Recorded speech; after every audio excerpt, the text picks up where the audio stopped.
আসসালামু আলাইকুম। কেমন আছেন সবাই? আলহামদুলিল্লাহ আমি অনেক ভালো আছি।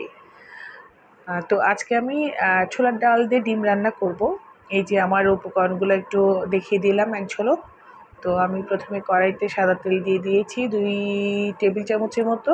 তো এর ভিতরে আমি একে, একে ফোড়নগুলো দিয়ে দিব। প্রথমে একটু জিরা ফোড়ন দিলাম। এরপর ২ টো তেজপাতা দিব, ৩ টুকরা দারচিনি, ৪-৫ টা এলাচ, ৪-৫ টা লং আর একটু আমি জয়িত্রী দিয়েছি। এতে করে আমার মানে তেলের ভিতরে ফ্লেভারটা এত মিষ্টি, মিষ্টি একটা ফ্লেভার আসছে, খুব ভাল লাগছে। তারপরে আমি ২ টো পেঁয়াজ কুচি দিয়ে দিয়েছি। দিয়ে আমি একটু ভালো করে নাড়াচাড়া করব। একটু পেঁয়াজগুলো একটু ভাজা, ভাজা করব। পেঁয়াজের গন্ধটাও চলে যাবে। আর এরপরে আমি আস্তে, আস্তে বাটা মশলাগুলো এর মধ্যে অ্যাড করব। তো প্রথমে আমি ১ চা চামচ আদা বাটা দিলাম, ১ চা চামচ রসুন জিরা বাটা, ১/২ চামচ রসুন বাটা আর ১ চা চামচ পেঁয়াজ বাটা। আর ১ চা চামচ ১ চা চামচ না ১/২ চামচ লবণ দিয়ে দিলাম। আমি লবণটা প্রথম পর্যায়ে একটু কমই দেবো। কারণ আমি ডাউলের ভিতরে ডাউল সিদ্ধ করার সময় ডাউলের ভিতরে আমি ১ চা চামচ লবণ দিয়েছিলাম। তো আমি এই মশলাগুলো ১ মিনিটের মতো করে ভালো করে কষিয়ে নিয়েছি মশলার গন্ধটা চলে যাওয়ার জন্য। তো এখানে আমি এখন গুঁড়া মশলাগুলো অ্যাড করছি। ১/২ চা চামচ হলুদের গুঁড়া দিয়েছি আর ১ চা চামচ লাল মরিচের গুঁড়া দিয়েছি। তো এটা দিয়ে আমি ভালো করে প্রায় ১ মিনিটের মতো করে ভালো করে হালকা একটু পানি দিয়ে একটু ভালো করে নাড়াচাড়া করছি। তো মশলার তেলটা যখন উপরে উঠে আসছে তখনই এর ভিতরে আমি হাফ টমেটো কুচি দিয়ে দিব। টমেটোর বাজারে অনেক দাম। তো এখন কর্তামশাই বলে টমেটো খেতে হবে না, কী করব রান্নার টেস্টের জন্য এখন একটু দিতেই হয়। তো হাফ টমেটো কেটে আমি একটু কুচি করে দিয়ে আর একটু পানি দিয়ে আবার একটু ভালো করে কষিয়ে নিচ্ছি। ৩০ সেকেন্ডের মতো আমি একটু কষিয়ে নিলাম। কষিয়ে নিয়ে আমি এর ভিতরে হালকা একটু ১/২ চামচের মতো চিনি দিয়ে দেবো। আর এদিকে ছোলার ডালটা যে আমি প্রেশার কুকারে সিদ্ধ করেছিলাম, একটা সিটি দিয়েছি।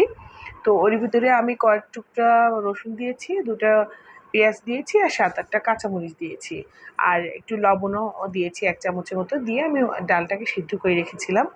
তো এখন আমি ডালটা দিয়ে দিলাম। মশলাটা কষানো হয়ে গেছে। এখন আমি এর ভিতরে ডালটা দিয়ে দিচ্ছি। ডালটা দিয়ে মশলার সঙ্গে সুন্দরভাবে আমি এটা মাখিয়ে দিলাম। দিয়ে আমি আবারও একটুখানি পানি দিলাম। ছোলার ডাল তো একটু মানে নিচে লেগে যায়, খুব তাড়াতাড়ি লেগে যায়। তো আমি একটু পানি দিয়ে ভালো করে একটু মানে মশলার সঙ্গে মেখে আমি একটু ঢাকা দেবো। একটু ওইটা ফুটে উঠেছে। আমি ৩০ সেকেন্ডের মতো একটু ঢাকা দেবো। তো আমার আমি এখন ঢাকাটা দিয়ে দিলাম। এরপর আমি ঢাকনাটা উঠিয়ে ভালো করে আবার একটু নাড়াচাড়া করব। তো এই যে পানিটা টেনে এসেছে, আমি যা পানি দিয়েছিলাম টেনে এসেছে। তো এখন আমি এর ভিতরে ডিম দিয়ে দেবো। তো আমি ডিমটা কিন্তু একটু ক্রিম বয়েল করে সিদ্ধ করার চেষ্টা করেছি। তো হয়েছেও সেটা। আমার কুসুমটা ভিতরে নরম আছে। আপনারা মনে হয় বুঝতে পারছেন একটু। তো আমি ডিমটা ভাজি নাই। ভাজলে হয়তো কুসুমটা শক্ত হয়ে যাবে। এইজন্য আমি আজকে না ভেজেই ডিমটা ডালের ভিতরে দিয়ে দিলাম আস্ত, আস্ত ডিম। আর এটা যখন আমি খাবো তখন মানে ডিমটা একটু ক্রিম বয়েলের মতো হয়ে থাকবে, ভালো লাগবে, অনেক মজা লাগে কুসুমটা যখন নরম থাকে। তো আমি এর ভিতরে ১ কাপের মতো একটু পানি দিয়ে একটু হালকা মানে নাড়াচাড়া করে রেখে দিলাম। আর যেহেতু এগুলো আমার প্রায় সব রান্না মোটামুটি হয়েই গেছে, আমি খুব বেশি পানি দিই নাই। তো এখন আমি এর মধ্যে আমার রান্নাটা মোটামুটি কমপ্লিট হয়ে গেছে। একটু ঝোলঝুলি রাখবো। ছোলার ডালটা আবার একটু খুব তাড়াতাড়ি মানে ঘন হয়ে যায়। তো এর মধ্যে আমি ১ চা চামচ গরম মসলা গুঁড়া দিয়ে আমি একটু নাড়াচাড়া করে আমি গ্যাসটা অফ করে দিলাম। তো আমার রান্নাটা অলমোস্ট রেডি হয়ে গেছে। আমার রান্নাটা যদি আপনাদের ভালো লেগে থাকে অবশ্যই লাইক, কমেন্ট, শেয়ার করবেন। আল্লাহ হাফিজ।